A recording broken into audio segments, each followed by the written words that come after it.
这一讲我们要进入新的一卷了，《资治通鉴》第20卷，汉纪12，世宗孝武皇帝中之下，一共9年的历史进程。首先，书接上卷，从元寿5年开始。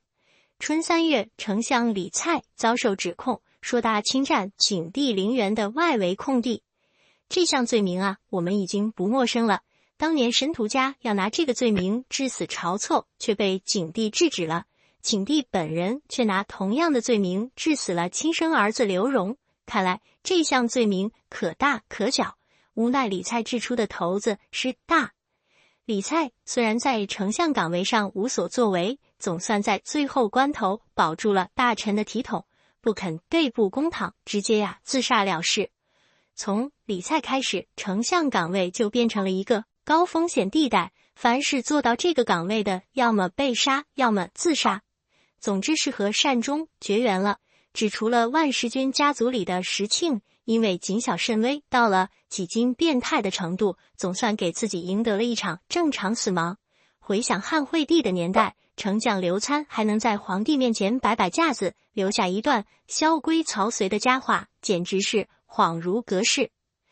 同一年里发生了经济史上的一桩大事，废除3铢钱，另铸5铢钱。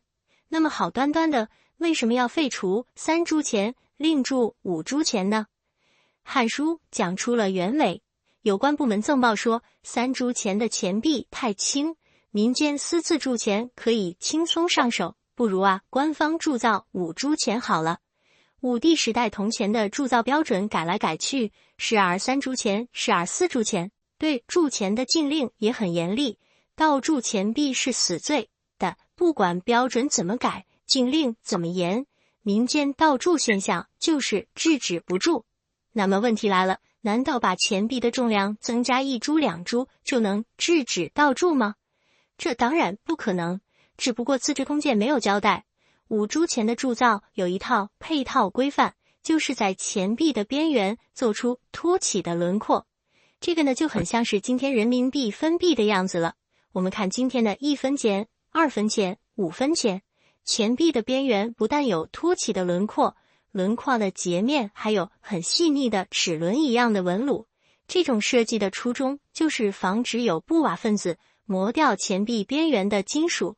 只要磨掉的金属很少，钱币看上去就还是原样，而那些被磨掉的金属碎屑积少成多，就可以偷偷的铸造新的钱币。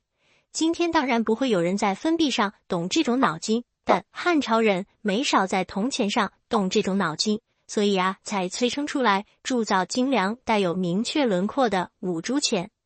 这个时候中央政府还不曾垄断铸币权，对于5铢钱的铸造也只是颁布了一个铸造标准，各个郡国呢都按这个标准铸造就是了，所以钱币还谈不上整齐划一。至于5铢钱的推行效果，很遗憾完全没有达到预期，民间盗铸很多，楚地的盗铸现象尤其猖獗。那么问题来了，怎么办呢？根据上一讲的内容，我们马上就能想到办法，委任酷吏，严刑峻法，杀也就是了。难道还有别的选择吗？竟然真有别的选择。武帝非但没有因此而委任酷吏，反而呢启用了一位以黄老风格著称的老干部，我们已经很熟悉的汲黯，剧作淮阳太守。黄老之术清静无为，所以武帝的这个安排特别让人想不通，就连汲黯本人也想不通，反复推辞。但武帝就有这么固执，非汲黯不可。终于汲黯在武帝面前哭着说自己已经年老多病了，只希望留在皇帝身边当个顾问。武帝懂他的意思，因为以汲黯的资历，别看先前被免职了，但如果派他去做淮阳太守，相当于老干部下放，汲黯的面子有点挂不住。武帝呢很贴心，太守的级别是2000石，但汲黯这位太守不按太守级别，而是按照诸侯国相的级别真2000石。待遇上的差异是小，面子上的差异是大。汲黯不是身体不好吗？也没关系。武帝的叮嘱是握而知之，这是原文，意思是说只需要借重汲黯的名望就够了。等汲黯到了淮阳郡之后，大可以躺在家里好吃好喝，不问政事。吉安的角色很像菩萨，泥塑木雕，往当地一摆，天然呢就有震慑力。吉安果然就在淮阳郡沃尔知之了。如果说他不问政务，整天躺着，肯定是夸张了。但他的作风就是门景时代的黄老之道，在任10年，死于任所。《资治通鉴》没有交代的是，淮阳郡竟然真的政通人和了。一个很严峻的问题就这样摆在我们面前，这不是以事实证明不用酷吏也可以达到效果吗？为什么武帝一朝尽是酷吏呢？又为什么奋击之士涉险兴利之臣惨疾之臣的这个逻辑链条是严丝合缝缺一不可的呢？答案不得而知，越想越感觉可疑。但古人呢并不深究这些问题的答案，只是流传着淮阳高卧的典故，将吉安的无为风格奉为典范。话说吉安在应允了武帝之后，给同僚李希留下了几句很重要的叮嘱，说御史大夫张汤是个大坏蛋，狐假虎威，舞文弄法，自己离开朝廷之后没机会规劝皇帝了。李希就应当充当自己在朝廷里的代言人，早一点劝皇帝看清楚张汤这个奸臣的真面目，不然的话，等张汤被论罪的那一天，李希一定会为张汤殉葬的。一番叮嘱虽然恳切，但李希毕竟不敢招惹张汤。后来张汤失败，武帝果然呢把李希一并治罪了。同年春天，武帝下诏将天下品行不端的官员和百姓迁徙到边疆地区。历史学家管东贵先生有一个很合理的推测，说边疆地区只是一个范畴，最需要人口的西北边疆一带应该才是主要的移民区。后来移民屯田的区域也逐渐扩大，越过黄河向河西一带拓展。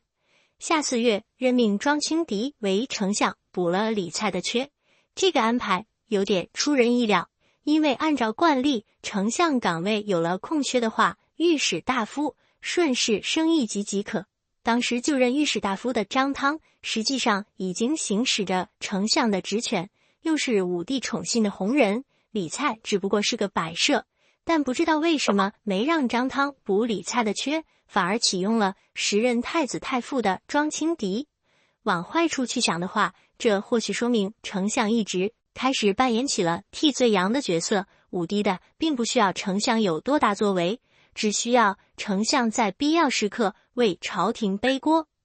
无论如何，张汤依旧主持朝政，庄清迪不过和李蔡一样尸位素餐而已。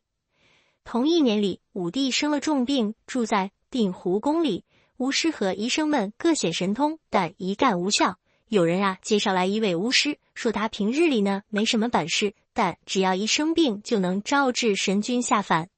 这一段内容史料原文有点不清不楚的，我们很难读出准确的意思。不过大体上说，这就是一个有特殊本领的人，本人呢并不会看病，要等到神君以他为中介降临凡间，才能够以神通帮助武帝恢复健康。这位巫师被安置在甘泉宫里，终于神君降临了，对武帝派来的使者说，天子不要为病情忧虑，等病好些了，强打精神来甘泉宫与我相会就是。今天我们知道，绝大多数疾病都是自愈的，以古代的医疗手段往往越治越坏。武帝依照神君的话去做，果然病愈了。实践是检验真理的唯一标准。既然亲身体验到神君的本领，武帝赶紧给神君提高待遇，从此笃信不疑。那么问题来了，神君提出和武帝在甘泉宫相会，就不担心见了面会露馅吗？